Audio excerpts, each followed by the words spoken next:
말씀은 이제 모세가 아내가 죽은 것 같아요. 그래서 모세가 구스 여자를 아내로 취하게 됩니다.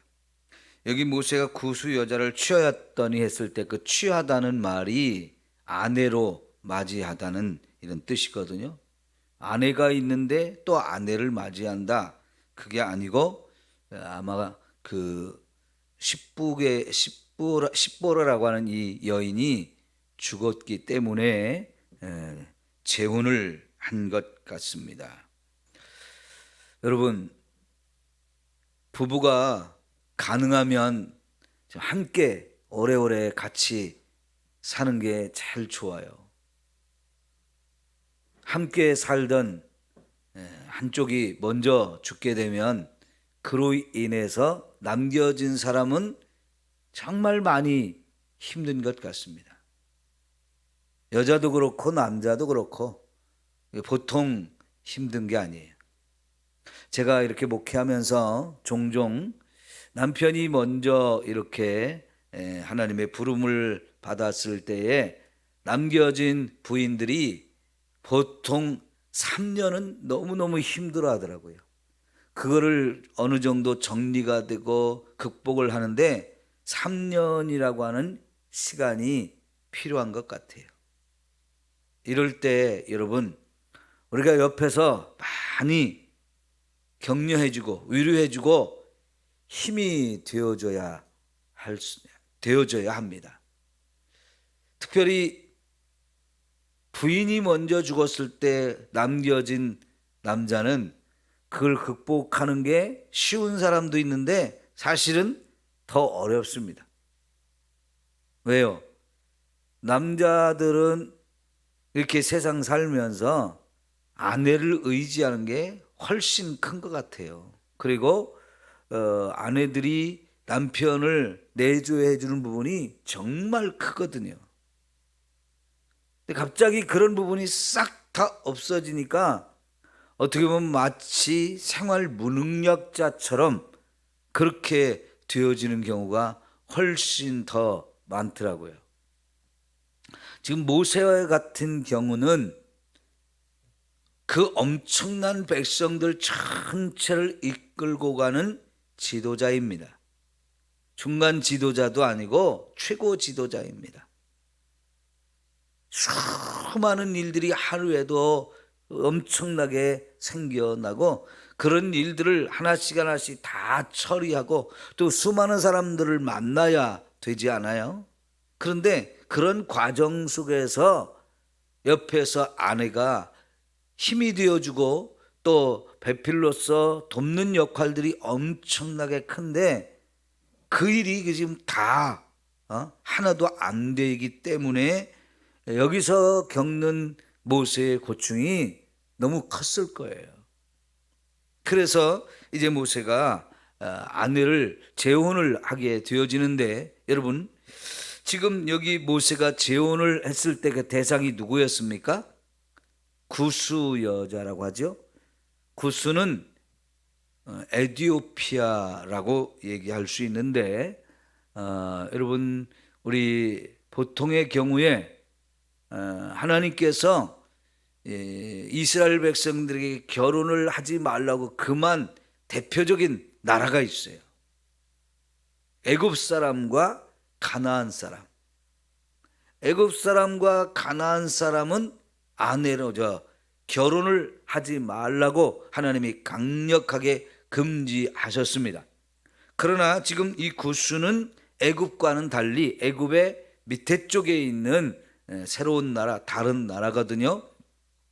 그러면 여러분, 이 구스 여자가 모세와 결혼했을 때 이거는 성경적으로는 잘못된 것은 아닙니다. 분명히 성경적으로 잘못된 것은 아닌데 유대인이 아니었다는 거. 유대인이 아니고 어쨌든 이방 여인이잖아요. 그랬을 때 백성의 최고 지도자로서 이렇게 구스 여자와 결혼을 했을 때 그거를 이해하고 받아주는 사람도 있을 것 같고 이해해주지 않을 사람도 있을 것 같습니다. 왜냐하면요, 재혼을 하면 해도 말이 나오고 안 해도 말이 나와요. 더구나 이 모세의 자리, 지도자의 자리에 있는 사람에게 있어서 그 결혼은 해도 말이 나오고 안 해도 말이 나올 수 있는 자리예요. 그런데 이 여인이 구스 여인이라고 할 때 이거는 말하기 좋아하는 사람 입장에서는 얼마든지 말할 수 있는 겁니다. 여러분, 목사를 공격하는 것 중에 아주 목사를 힘들게 하는 것이 사물을 공격하는 거예요. 사물을 공격하면 그 어떤 공격보다도 목사를 힘들게 합니다.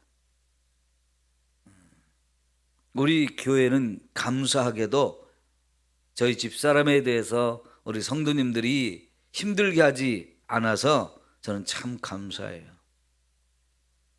근데 어느 순간 그런 공격이 들어오면 목사로서 제일 힘들더라고요.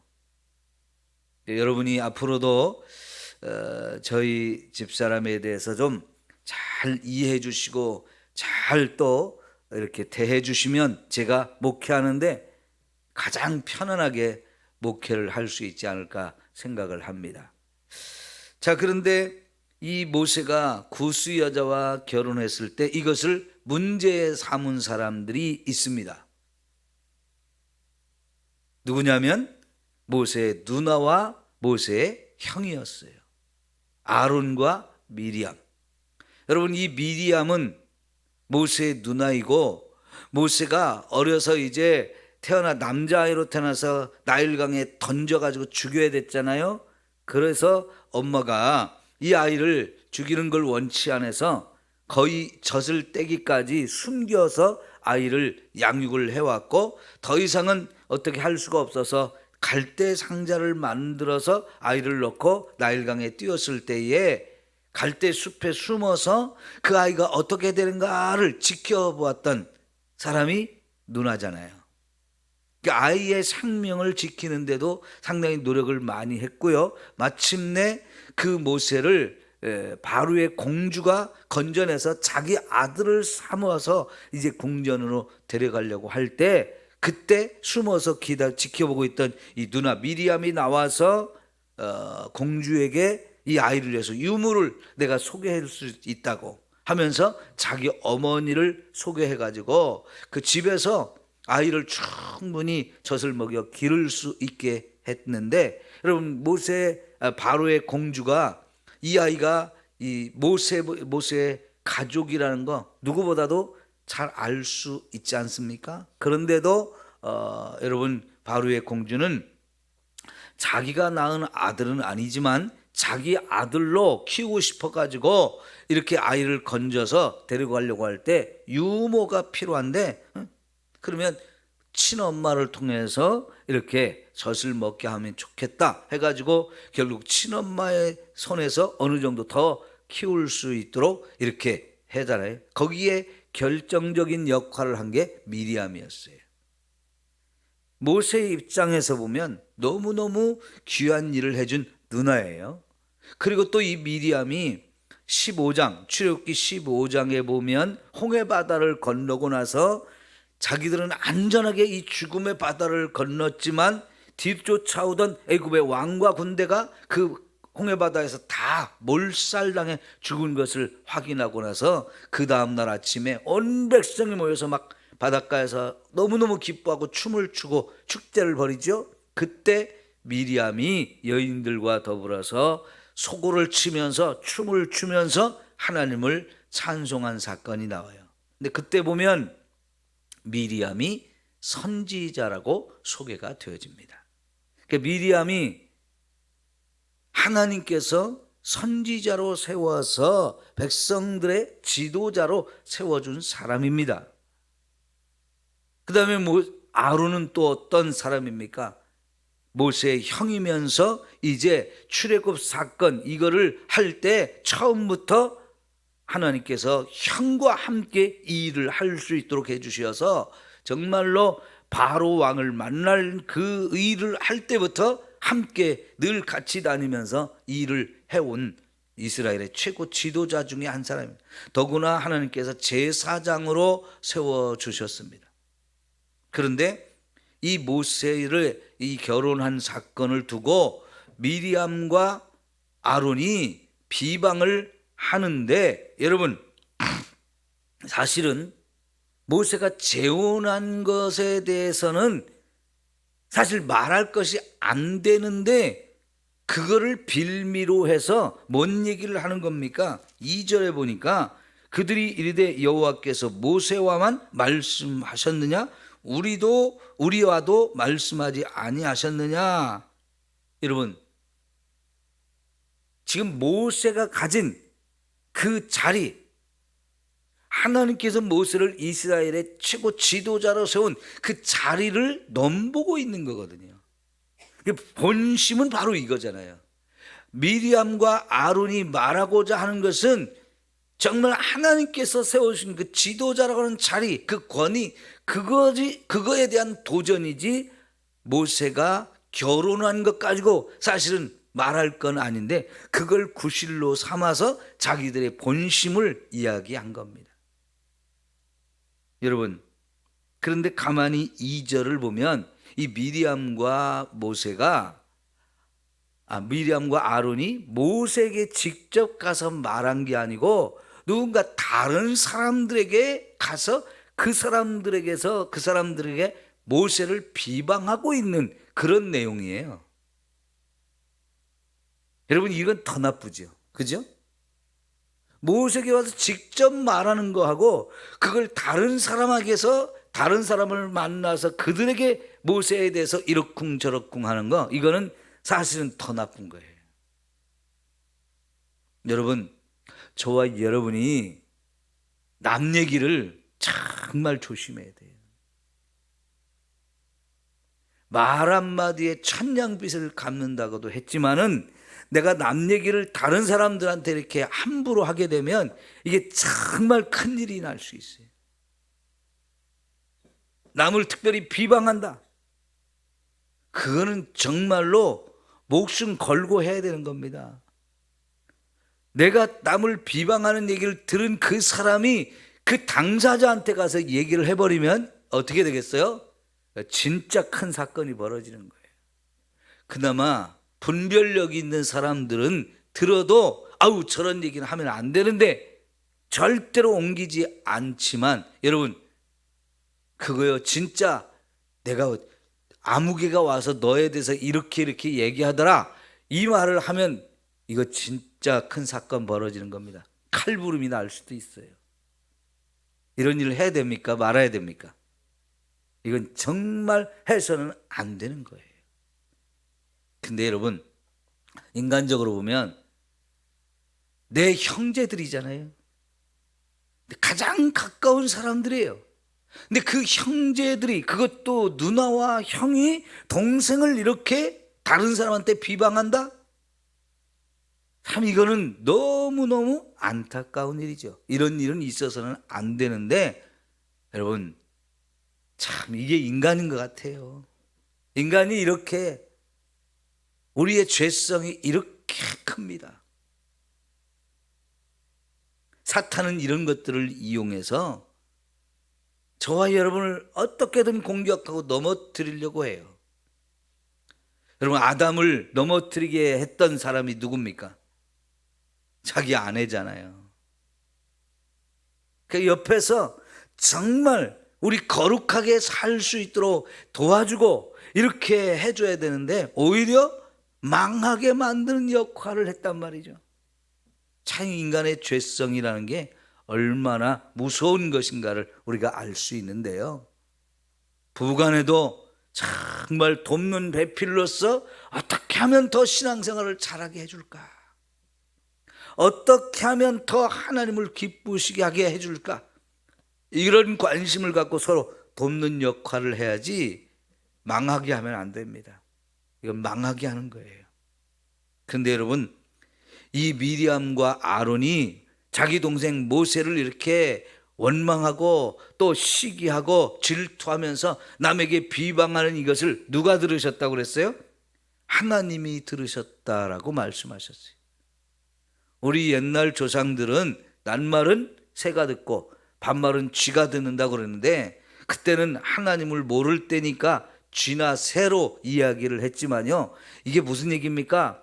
우리가 말하는 걸 누군가는 꼭 듣는다는 거예요.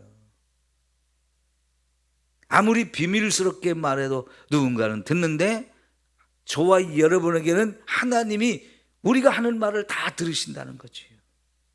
여러분, 정말 그래서 우리가 말조심을 해야 돼요. 하나님이 그걸 들으셨어요. 그래서 이제 4절부터 하나님이 직접 변호합니다. 그런데 3절을 보면 무슨 얘기를 하면, 이 사람 모세는 온유함이 지면의 모든 사람보다 더하더라 그랬는데요, 이 모세가 참 온유한 사람이라고, 아마 세상에서는 모세를 따라올 수 없을 만큼 온유한 사람이라고 이렇게 여기 표현하고 있는데요, 뭔 얘기입니까? 지금 그 형과 누나가 자기를 비방하면서 이런 이야기를 하는 걸 모세도 들었는데, 모세는 온유함으로 이것을 대했다는 뜻이에요. 온유함이라는 게 뭔 뜻일까요? 많은 고난을 겪으면서 그거를 잘 견딘 사람의 영적이고 육적인 그 성품을 말합니다. 그러니까 사람이 말이죠, 많은 고난을 겪으면서 이렇게 모난 부분들이 깎이고 다듬어지고 그래가지고 둥글둥글하게 돼가지고 그 어떤 고난에도 쉽게 흔들리거나 넘어지지 않고 잘 견디고 그거를 다 받아 넘길 줄 아는 이런 성품이라는 건데요, 이게 하루아침에 만들어지는 게 아니죠. 많은 고난을 통해서 이런 성품을 갖게 되어진다고 하면, 여러분, 고난이 유익이라고 하는 말씀이 바로 이런 데서 확인해 볼 수 있는 거예요. 어떤 사람은 고난에 막 찔려가지고 오히려 성품이 더 모난 사람이 있어요. 그런데 어떤 사람은 그 고난을 통해서 다듬어지고 훈련되어지고 이래서 새롭게 변화된 그의 모습이 점점 그 사람을 더 아름다운 인격을 갖춘 사람으로, 더 아름다운 성품을 가진 사람으로 그를 변화시키는 경우가 있는데, 우리 예수 믿는 사람들은 그런 고난을 통해서도 이렇게 우리 유익하게 하시는 하나님의 은혜가 저와 여러분에게 넘쳐나기를 축원합니다.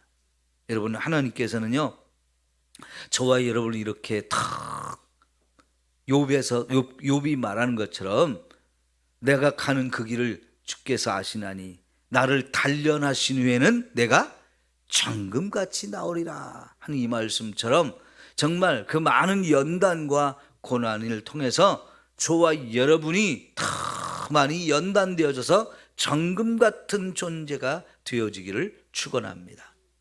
이 고난이 이렇게 우리에게 엄청난 유익을 준다는 거지요. 그래서 모세는 그런 고난들을 통해서 정말 온유한 사람이 되었는데, 그러니까 누나가 그리고 형이 사람들에게 자기를 비방하는 소리를 내가 들었지만 온유함으로 그걸 대하더라는 거예요. 근데 여러분, 온유함 하면 또 생각나는 사람이 누구예요? 예수님이죠. 나는 마음이 온유하고 겸손하니 이렇게 말씀하시면서 내게로 와서 배워라 그랬어요. 예수님이 하나님의 아들로서 이 땅에 살 때에 얼마나 많은 사람들의 비방과 조롱과 반대와 박해 이런 것들을 받았습니까? 그러나 예수님은 정말 온유하신 분으로서 그 모든 걸 다 받았다는 거예요. 예수님이 그래서 내게로 와서 나의 이 성품을 배우라 그랬습니다.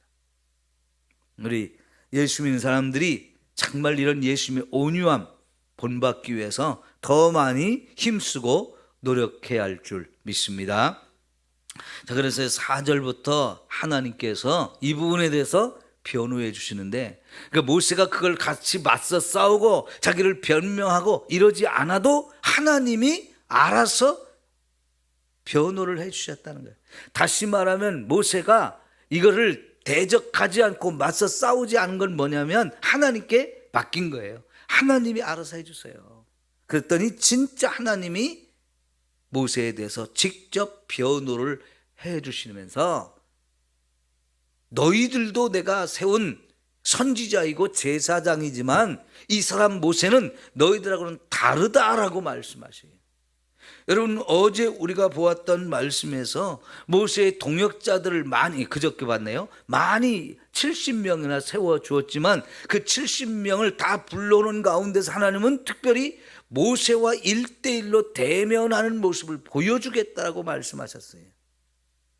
분명히 하나님이 70명 다 성령 충만함을 부어주고 그들도 예언을 하면서 선지자로서 많은 백성을 지도할 수 있는 그런 자리로 그들을 세워주시면서도 하나님은 그들이 보는 앞에서 모세를 특별하게 더 세워주시면서 그 많은 사람 앞에서 모세와 1대1로 대면하는 모습을 보여주겠다라고 말씀했는데 그게 필요했던 거예요. 왜요?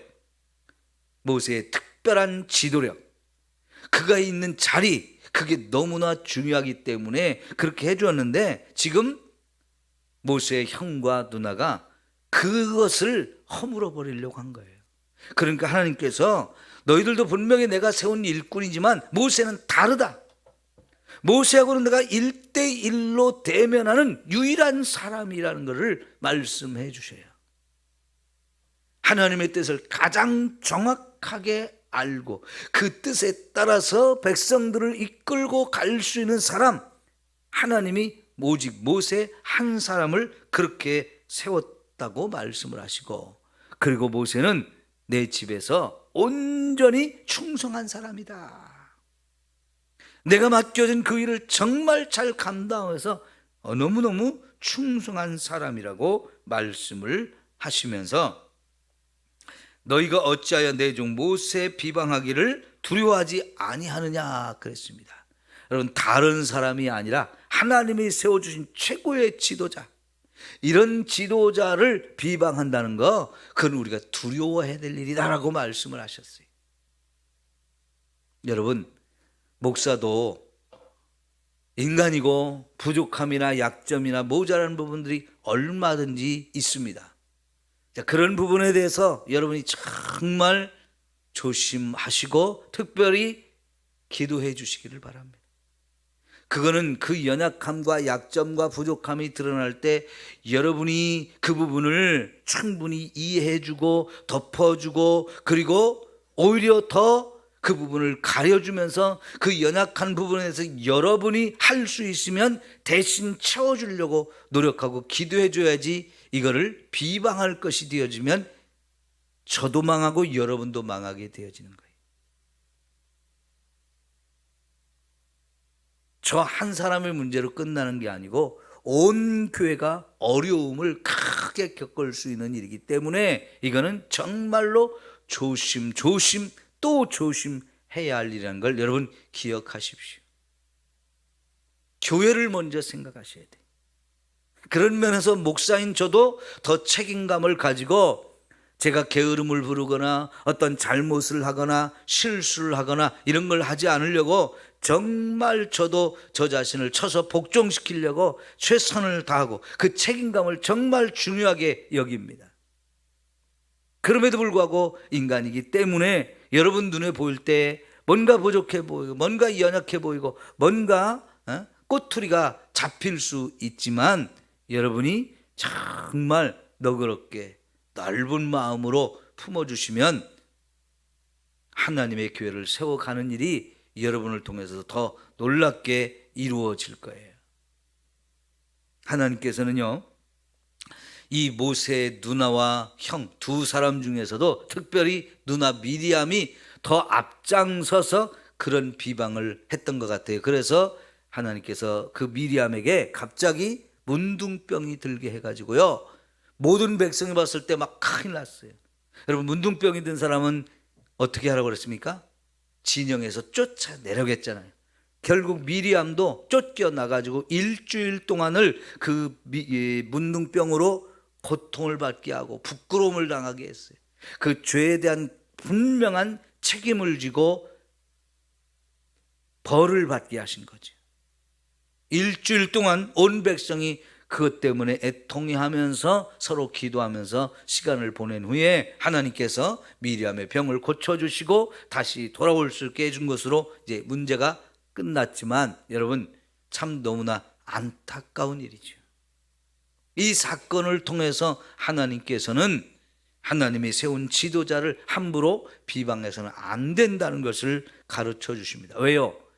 하나님이 세운 일꾼이고 하나님께서 그를 통해서 이 백성 전체를 이끌어 가기 때문에 그 자리가 너무 중요해서 그런 거예요. 사람이 중요해서라기 그것이 아니고 그 자리, 그 역할, 그게 중요하기 때문에 그 권위를 지켜주시려고 하시는 거지요. 여러분, 우리가 서로 잘 하십시다. 책임이 우리 모두에게 중요합니다. 기도하겠습니다.